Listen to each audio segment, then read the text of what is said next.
When was the last time you really thought about electricity before you used it?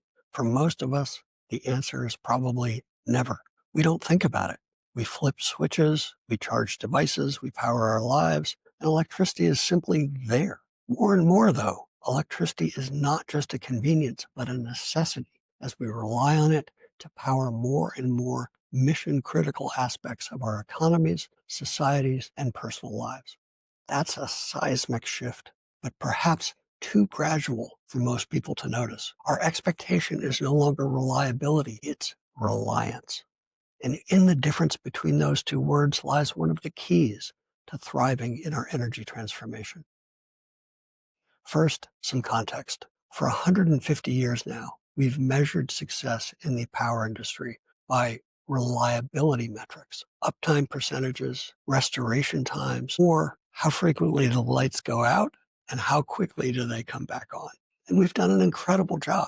The modern grid is a marvel of engineering and operation, but something fundamental has changed. We're no longer just users of electricity. We're now completely dependent on it in ways that would have seemed inconceivable even 20 years ago. Our civilization has transitioned from electricity being reliable to being something we're completely reliant upon, a subtle but critical distinction. Reliability means that we expect lights to stay on most of the time. Reliance means our world cannot function without power. Now, that may sound hyperbolic, so let's test it with a few examples. Winter Storm Uri in Texas, the $195 billion disaster in 2021, wasn't just about dark homes, but about water treatment plants shutting down, hospitals struggling to operate, food supply chains collapsing, and cell towers failing when communication was at its most essential. Similarly, South Australia's 2016 blackout didn't just inconvenience 1.7 million people. It paralyzed traffic systems, shut down entire rail networks, halted food processing, and forced mining operations, a big thing for their economy, off for days. These weren't simple reliability failures. They were reliance crises. Japan's post-2011 earthquake rolling blackouts and Puerto Rico's Hurricane Maria aftermath reveal how deeply electricity has woven itself into every system we depend on. Japanese manufacturers, for example, discovered that their just-in-time supply chains were in fact engineered around the assumption of perfect continuous power availability. In Puerto Rico, the power loss cascaded into life-threatening situations for medical patients, mass food spoilage, water access crises, and crippled relief coordination. We've built a whole civilization where electricity isn't just expected to work. It's the invisible foundation upon which every other system rests, making even brief outages potentially severe, potentially catastrophic. So I see three forces that are accelerating this transformation. Very briefly, electrification. We're electrifying everything: vehicles, heating, industrial processes. Second, decarbonization. We're fundamentally changing how we generate power from dispatchable, centralized fossil fuel plants to intermittent, distributed renewable energy. Third, digitalization. Everything is becoming digitized, smarter, more connected, and more dependent on stable power. In this connection, consider Kerala, India during the 2018 floods. Power infrastructure damage left millions without the otherwise ubiquitous digital payment systems they rely on. Mobile phone networks went down, and EVs, of course, could not be charged.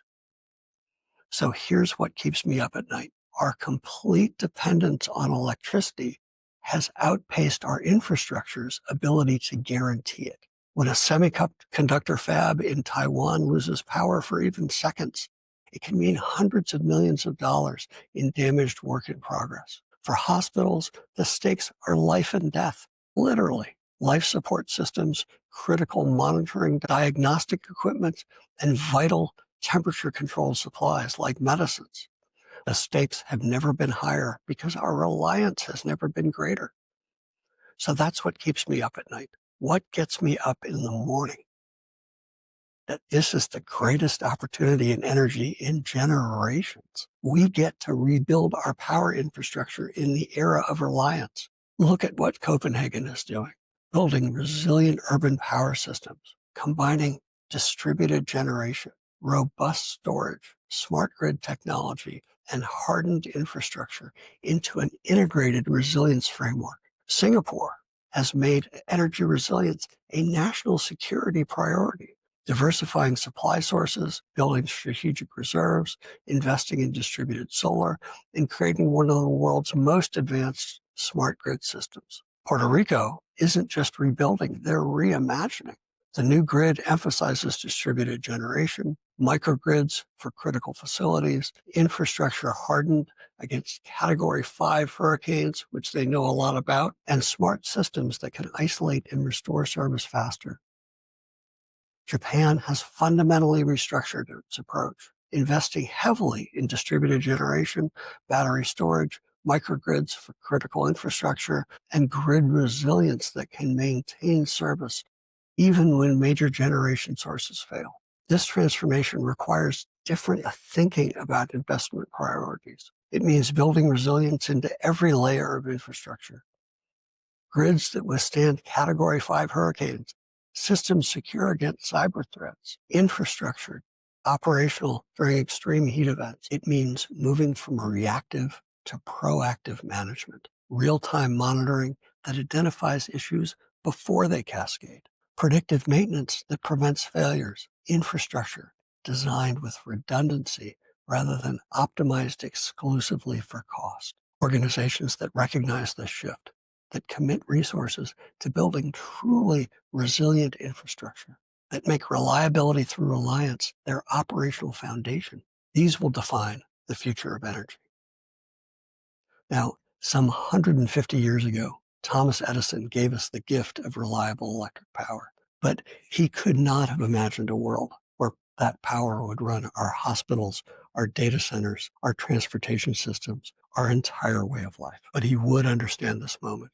He would recognize it as pivotal, not incremental improvement, but fundamental transformation. We stand at that inflection point right now. The world is moving from reliability to reliance, and the systems we build today will determine whether that reliance is justified. From Texas to Tokyo, from India to Puerto Rico, when power fails, everything fails. The cascading effects reveal how deeply our civilization now depends on continuous, stable electric power and the extraordinary opportunities to innovate and prosper in the power system's new reality of reliance. Let's get to work.